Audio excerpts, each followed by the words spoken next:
Chapter 22. The Outcasts. Icy Era.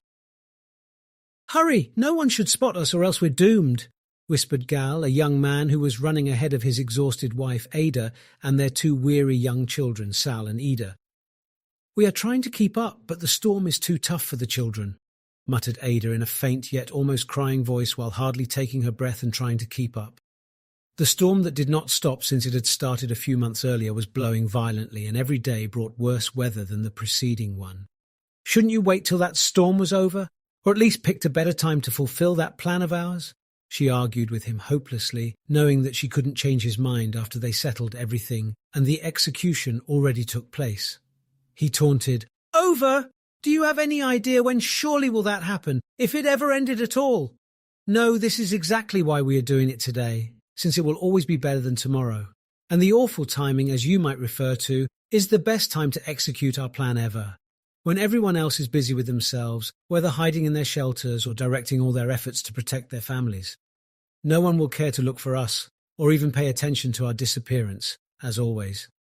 He said it with grief, filled with a sense of ostracism and disregard among his kin.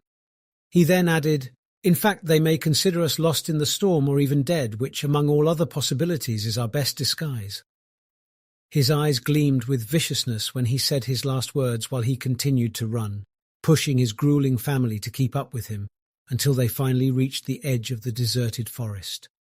It was a small woodland with closing tall trees that formed a natural barrier and protection for whoever or whatever was in it. Despite the harsh, blustering weather hitting its margins, it was less raucous within, but it was still squally, covered by the lofty trees. Minding nothing except for themselves, the four-member family slowed down their pace, and for their comfort, they started walking with cautious steps, finding their way between the fallen branches and small dry trees. Sal, the youngest kid, tripped over some of those loose branches when his father leaned down to assist him, not noticing the contents that fell from a little knapsack he was carrying on his back. And neither did any of the fleeing group.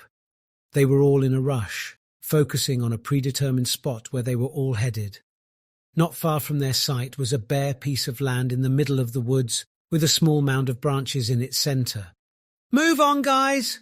Gal waved at his youngsters to catch up with him and their mother, who finally reached their target, and the four pariahs started removing all the huge dead boughs to lay bare a buried object underneath.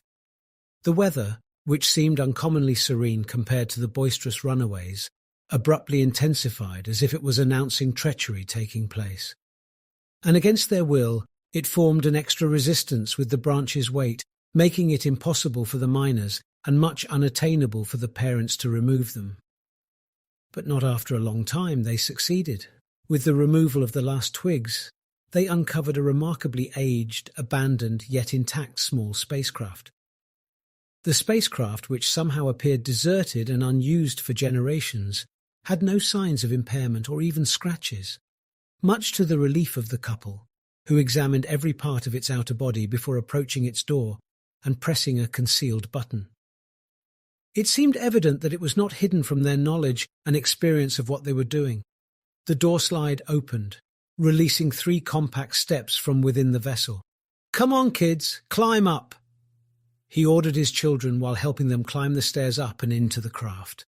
Followed by Ada, he then stepped into, after checking his surroundings, ensuring that no one was watching, which was, in such circumstances, no more than an instinct precaution. Once they all jumped in, Ada positioned herself in the captain's seat while Gal seated his little kids in their back seats, gearing them up and fastening their safety straps. It was only a matter of seconds before she initiated the motor. Thanks to the nuclear technology that powers this spacecraft, we would never have been able to start the engine after all this long period without operation, she said as she read the instruction manual in front of her to check all the procedures necessary to operate the spacecraft effectively. Thanks to our early interest in science and technology and the data kept in our shelters, we would not have been able to study everything we needed to know about this spacecraft, Gal replied as he took his place in the chair next to his wife, fastened his belts and added, "And the destination?" He winked, giving her a sharp smile, while both prepared to launch in the most dangerous weather to fly a small spacecraft. The malicious man put his head back and jogged with his thoughts. Such a risk was the attempt to fly this spacecraft after it has been there for nearly 6 centuries. No one had ever tried to move it or get close to it. It was a sacred relic to us that even the thought of going near was a mere act of madness. Throughout all these years, no person has sought to do such a thing, and nobody has shown any interest. All we perceived was that this spacecraft was the reason we were all here, alive and unscathed. On the other hand, it has bothered and amazed me since my childhood why we cannot look at this spacecraft, what is in it, and how it is that we are here. No one has ever been able to give me a proper and compelling explanation to ease my troubled mind. It was when I decided to study everything about space, astronomy, history, and all related sciences to help me understand.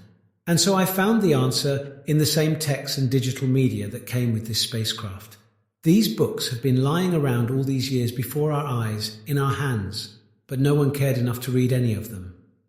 The more I studied, the more obsessed I became with those sciences, and the more distant and isolated I became from my peers.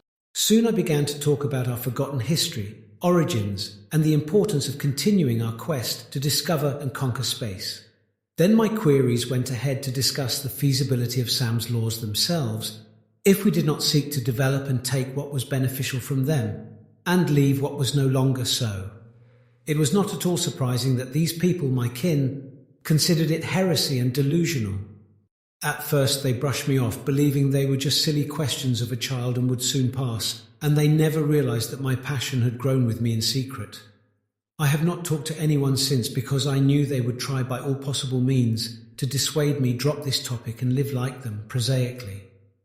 For many years I lived in the shadows, hiding my thoughts from those dearest to me, and that was when I met her. At that moment, he turned his eyes to check the woman sitting on his right side, piloting the spacecraft like a well-trained professional. Thoughts recurred in his head. She was almost the only one who shared the same interests as me. She studied and read the same books as I had, but she was sharper and smarter than I was, and better able to understand difficult things for me. She soon became my wife and the mother of my children. For many years, we helped each other gain all the information we needed to put our plan together and prepare everything for that day. We knew we could not talk to or persuade any of our people, and yet we needed to explore the universe to see all that we had read in these books, to live some of the experiences of those who wrote them, our ancestors. But since our kin have never been interested in such sciences, we thought they did not need to possess such treasures and did not deserve such a heritage either way.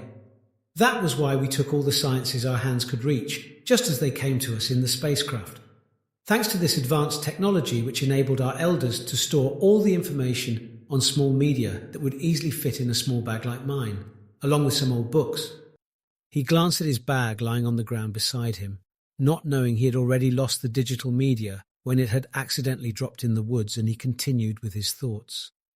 We recognized that once we took such a step and flew the spacecraft, we'd never come back. But in any case, we'd have to bear those consequences. While I doubt any of them would ever realize the loss of these digital media, they would certainly notice the absence of the spacecraft. And if the storm might be an acceptable explanation for our disappearance, of course, it wouldn't be for a spacecraft. They will inevitably associate us with that, and we'll be long gone when that happens. We'll be outcasts, never to return.